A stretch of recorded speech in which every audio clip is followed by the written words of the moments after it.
السلام علیکم، welcome to horror plant stories. اپنی اس ویڈیو کا آغاز کرتے ہیں اس دعا کے ساتھ۔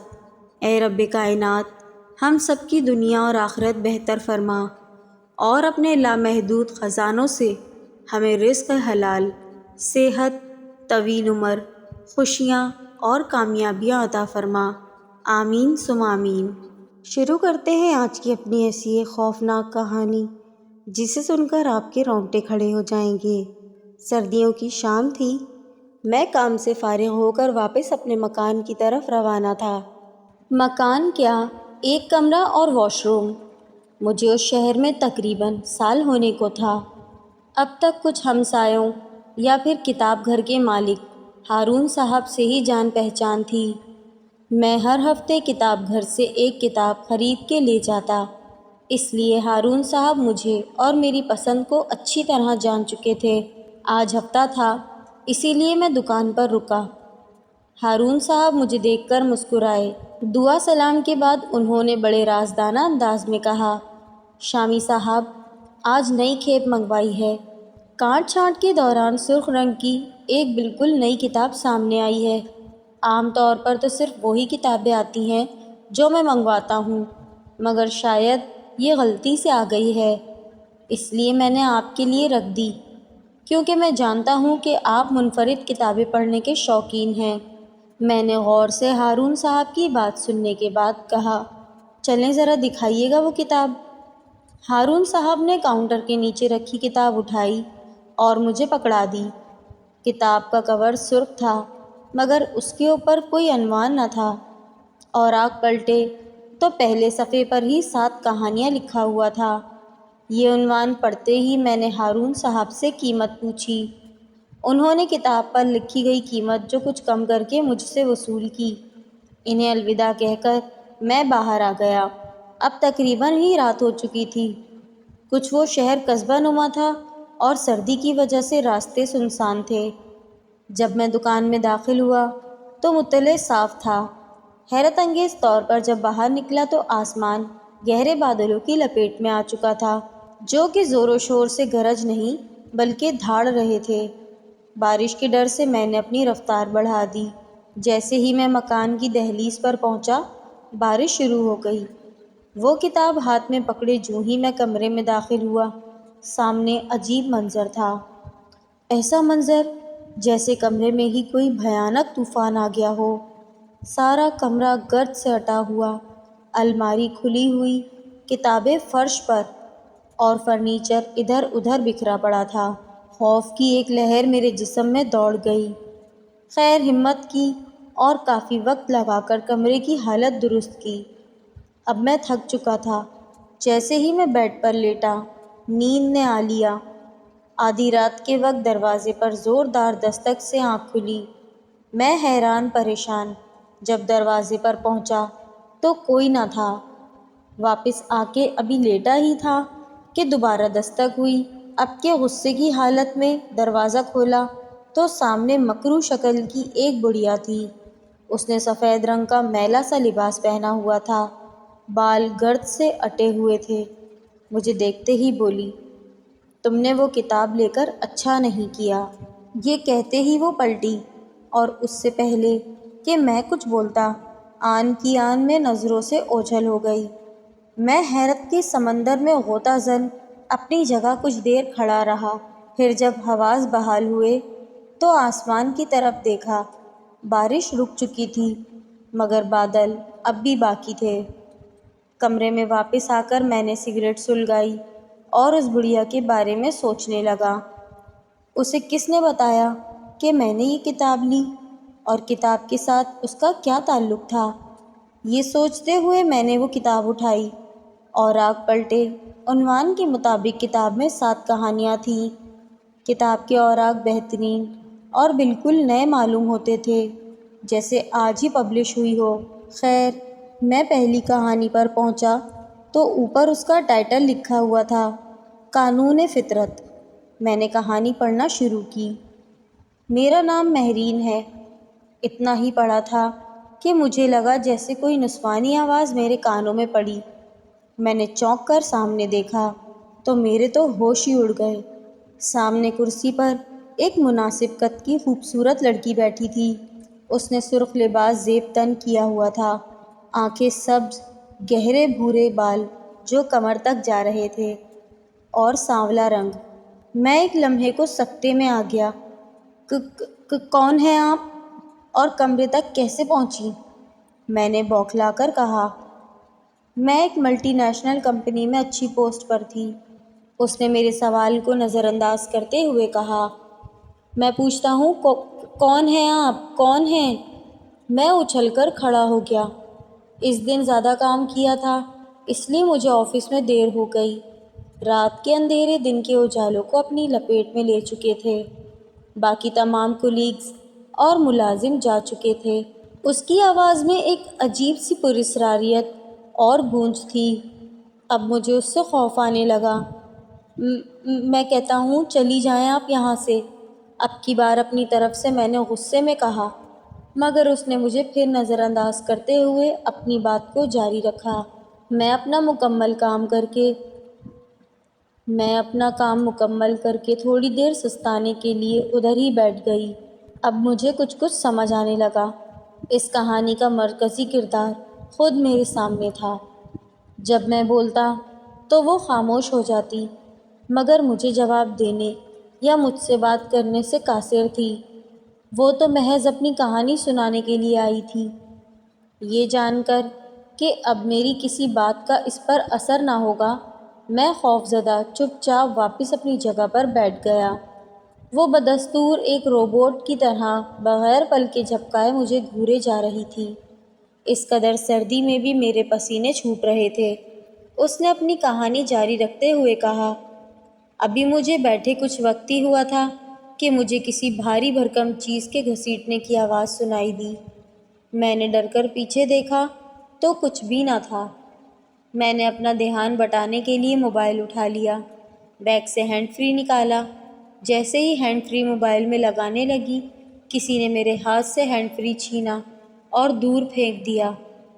میں خوف کے مارے اپنی جگہ سے کھڑی ہو گئی۔ وہاں میرے علاوہ کوئی نہ تھا۔ ڈر سے میری ٹانگیں کانپنے لگیں۔ اچانک میری نظر مانیٹر پر پڑی۔ وہ ہوا میں معلق تھا، جیسے کسی نے اسے اٹھایا ہوا ہو، مگر پھر وہاں میرے علاوہ کوئی نہ تھا۔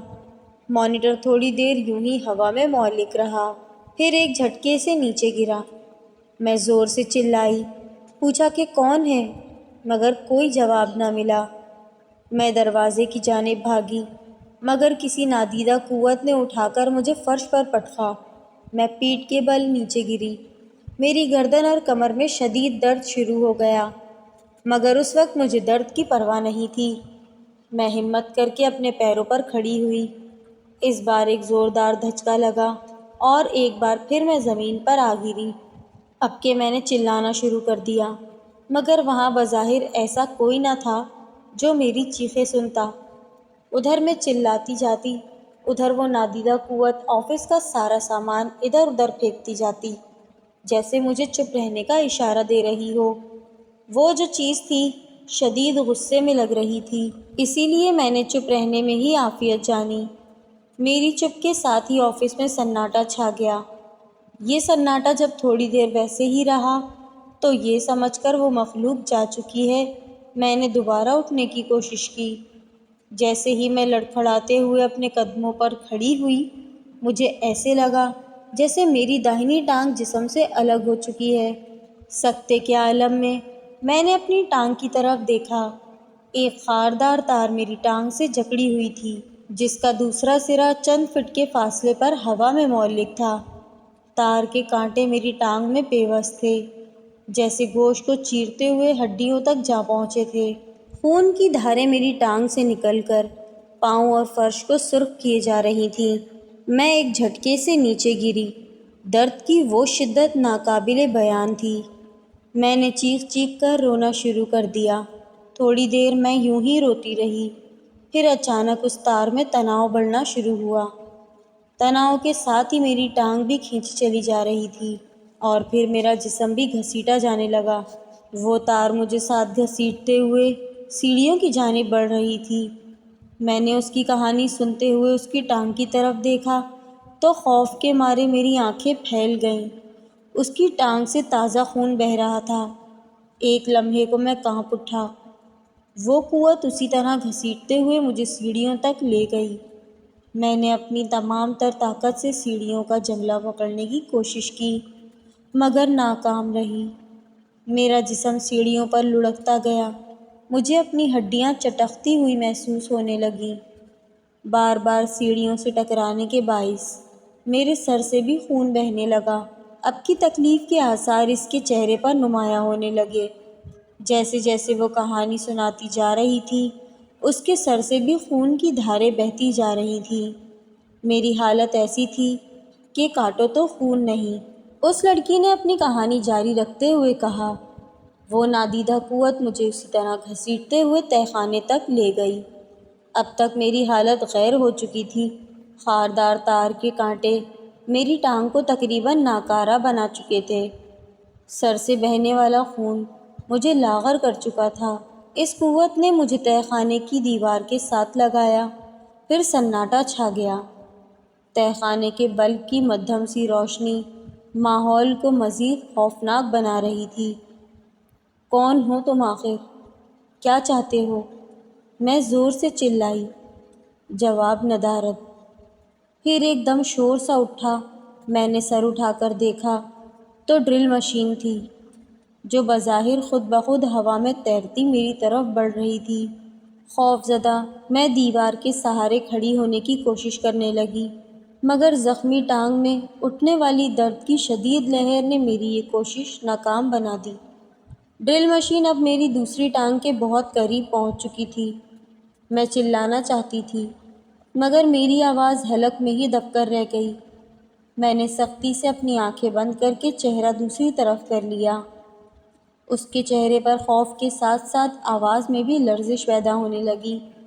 میں نے اس کے سر اور ٹانگ پر توجہ دی تو وہ دونوں سے ابھی بھی خون بہہ رہا تھا۔ پھر وہ مشین میری ٹانگ کے مختلف حصوں میں سوراخ کرتی رہی۔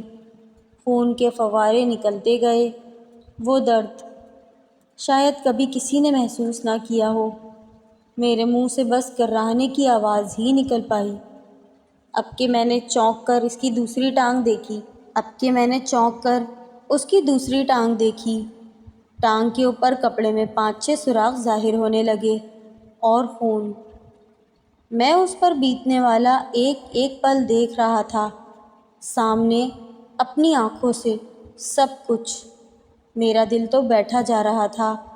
آخر وہ کیا چیز تھی جو اس قدر حسین اور معصوم سی لڑکی کے ساتھ ایسا ظالمانہ سلوک کر رہی تھی؟ میری رگوں کو نکوٹین کی ضرورت شدت سے محسوس ہونے لگی۔ میں نے کانپتے ہوئے ایک سگریٹ نکالی اور مشکل سے اسے سلگایا۔ پہلا کش لیتے ہی کچھ حواس بحال ہوئے۔ مجھے سگریٹ جلاتا دیکھ وہ ایک پل کو خاموش ہو گئی۔ جب میں اپنا کام نمٹا چکا تو اس نے کہانی وہیں سے شروع کی۔ پھر مشین رک گئی۔ رفتہ رفتہ ہوا میں تیرتی ہوئی میز پر جا پڑی۔ میرے ساتھ ایسا کیوں؟ میں نے تمہارا کیا بگاڑا تھا؟ یہ جملے ادا کرنے میں مجھے جیسے صدیاں لگیں، اور پھر تب مجھے ایسے لگا جیسے میرا ذہن اور سوچ کسی کے قابو میں آ گئے ہوں۔ مجھے اپنی تخیلات میں ایک فلم چلتی محسوس ہوئی۔ شاید وہ جواب تھا۔ اس نے وقفہ دیا جیسے اب اس کی توجہ اس تخیلاتی فلم کی طرف ہو۔ میں نے بے چینی سے کروٹ بدلی۔ اوہ، اب مجھے معلوم ہونے لگا کہ یہ میرا کیا قصور تھا۔ کاش میں نے وہ غلط راستہ نہ اپنایا ہوتا۔ کاش میں نے اس کا حق نہ مارا ہوتا۔ کاش کہ وہ نہ مرتا۔ وہ پھر خاموش ہو گئی۔ اب کہ اس کی آواز میں پچھتاوا تھا جو کہ میں واضح محسوس کر سکتا تھا۔ میں جس پوسٹ پر تھی وہاں مجھ سے پہلے کوئی اور تھا، اس لیے وہاں تک پہنچنے کے لیے پہلے اسے راہ سے ہٹانا تھا۔ میں ایک امیر کبیر گھرانے سے تعلق رکھتی تھی، اس لیے ایسا کرنا میرے لیے مشکل نہ تھا۔ اس بندے پر کرپشن کا جھوٹا الزام لگا کر زبردستی اس سے استعفیٰ لیا گیا۔ اس کی جگہ میں نے لے لی۔ بدنامی کا داغ لیے وہ شخص جب باہر نکلا تو سارا معاشرہ اس پر تھو تھو کرنے لگا۔ کوئی بھی اسے ملازمت دینے کو تیار نہ تھا، اور پھر ایک دن اس نے خودکشی کر لی۔ وہ خبر مجھ تک بھی پہنچی۔ بجائے پیشمان ہونے کے، الٹا میں نے اسے بزدل کہا۔ وہ اب باقاعدہ رو رہی تھی۔ مجھے سمجھ نہیں آ رہی تھی کہ وہ آج اس حالت میں واقعی اپنے کیے پر شرمندہ تھی یا صرف اس لیے پچھتا رہی تھی کہ اگر وہ ایسا نہ کرتی تو شاید بچ جاتی۔ مگر پھر سوال یہ تھا کہ اس سارے معاملے کا اس نادیدہ قوت سے کیا تعلق تھا؟ وہ کیوں اس سے انتقام لینے پر تلی ہوئی تھی؟ بہت سے سوالات تھے جن کا جواب صرف اسی لڑکی کے پاس تھا۔ پھر وہ فلیش بیک ختم ہو گیا۔ میرے سامنے دیوار پر ایک سایہ بننے لگا جو آہستہ آہستہ گہرا ہوتا گیا۔ پھر سب کچھ واضح ہو گیا۔ وہ میرے سامنے کھڑا تھا۔ اس کے چہرے پر درندگی اور وحشت تھی۔ وہ مر کر واپس آیا تھا، مجھ سے اپنے ساتھ کی گئی ناانصافی کا بدلہ لینے۔ اب میرا انجام واضح تھا۔ میں نے اپنی تمام تر توانائی یکجا کی اور اس کے سامنے ہاتھ باندھے، مگر وہ تو بس نفرت اور حقارت سے مجھے تکے جا رہا تھا۔ اس لڑکی نے جو کچھ بھی کیا تھا، اس کے باوجود وہ میری ہمدردی کا مرکز تھی، شاید اس لیے کہ وہ خوبصورت تھی یا پھر محض اس لیے کہ وہ ایک لڑکی تھی۔ وہ آہستہ آہستہ میری طرف بڑھنے لگا۔ اس کی کن پٹی میں ایک گہرا گڑھا تھا جس سے مسلسل خون اور کوئی مائع بہہ رہا تھا۔ میں وہاں سے بھاگنا چاہتی تھی، میں مدد کے لیے چلانا چاہتی تھی، مگر زبان کے ساتھ ساتھ میرا پورا وجود گم ہو چکا تھا۔ وہ میرے قریب پہنچ کر دوزانوں بیٹھ گیا اور دیوانہ وار ہنستے ہوئے پاگلوں کی طرح مجھے دیکھنے لگا۔ اس نے اپنے دونوں ہاتھ میری کن پٹیوں اور انگوٹھے آنکھوں پر رکھے اور پھر وہ انگوٹھے دباتا گیا۔ درد تو بہت حقیر سا لفظ ہے اس سب کے سامنے جس سے میں گزر رہی تھی۔ اس کے انگوٹھے میری دونوں آنکھوں میں پیوست ہو گئے۔ کچھ دیر بعد جب اس نے ہاتھ ہٹائے تو میں نابینا ہو چکی تھی، اپنے گالوں پر خون کی دھاریں محسوس کر رہی تھی۔ اس کی وہ خوبصورت سبز آنکھیں جو اب تک مجھ پر مرکوز تھیں، لیکن افسوس اب محض دو گڑھے بن چکی تھیں۔ اس کے گالوں پر خون کی دھاریں بہہ رہی تھیں۔ میں وہ منظر نہیں دیکھ سکا، مگر شاید میں ہپنوٹائز ہو چکا تھا، شاید مجھے وہ منظر دیکھنے پر مجبور کیا جا رہا تھا۔ اب ہر طرف اندھیرا ہی اندھیرا تھا۔ اسی وقت میرے کانوں میں ایک بھاری بھرکم آواز پڑی، مہرین میڈم، تم نے فطرت کی تذلیل کی ہے۔ فطرت خوبصورت ہے، تم نے اسے بدصورت بنانے کی کوشش کی، مگر قانون فطرت ہے کہ جو بھی اس کی خوبصورتی کو بگاڑنے کی کوشش کرتا ہے، فطرت اسے نہیں بخشتی۔ اس آواز میں غصہ، حقارت، نفرت، طنز سب کچھ شامل تھا۔ تب مجھے اپنی گردن پر دو طاقتور ہاتھوں کا بوجھ محسوس ہوا۔ وہ ہاتھ میری گردن پر میرا گھیرا تنگ کرتے جاتے اور میری سانسیں رکتی جاتی، اور پھر میں مر گئی۔ اس کے آخری الفاظ تو جیسے میرے دل و دماغ پر ہتھوڑے بن کر برسے۔ اب میرے سامنے بولتی ہوئی لڑکی نہیں، بلکہ ایک مردہ جسم تھا۔ وہ جسم زمین بوس ہو چکا تھا۔ میرے ہاتھ پاؤں پھولنے لگے، میرا وہم و گمان سب جواب دینے لگا۔ یہ سب کیا تھا؟ مجھے اپنی حواس پر شبہ ہونے لگا۔ کہیں میں خواب تو نہیں دیکھ رہا؟ نہیں، یہ خواب نہیں تھا۔ وہ لڑکی، اس کی کہانی اور اب اس کا مردہ جسم، سب حقیقت ہے۔ باہر ایک بار پھر بادل گرج رہے تھے، بجلی بھی شدت سے چمک رہی تھی، مگر اس سب سے زیادہ حیرت کی بات یہ تھی کہ وقت رک چکا تھا، جیسے یہ رات ہمیشہ یوں ہی رہنی ہو۔ یہ سب دیکھ مارے خوف کے میرا حال برا تھا۔ زندگی میں پہلی بار کوئی ایسی چیز باقاعدہ فیس کر رہا تھا۔ میرے اوزان خطا تھے۔ نہ جانے کس پہر میں بے ہوش ہو گیا۔ اگلے دن صبح مجھے جب ہوش آیا تو میں نے کہانی پڑھنے سے گریز کیا اور فوراً ہی اس کتاب کو آگ لگا دی۔ کتاب کو آگ لگانے کے بعد تقریباً 4 مہینے میں بیمار رہا۔ اس کے بعد کسی نے مجھے کہا کہ دم درود کرواؤ۔ پھر جب دم درود کروایا، تعویذات کروائے، تب جا کر آہستہ آہستہ میری طبیعت سنبھلی، اور آج اللہ کا شکر ہے کہ میں ایک بہترین حالت میں ہوں۔ وہ سب کیا تھا وہ میں آج تک نہیں سمجھ پایا کہ ایسا کیسے ہو سکتا ہے۔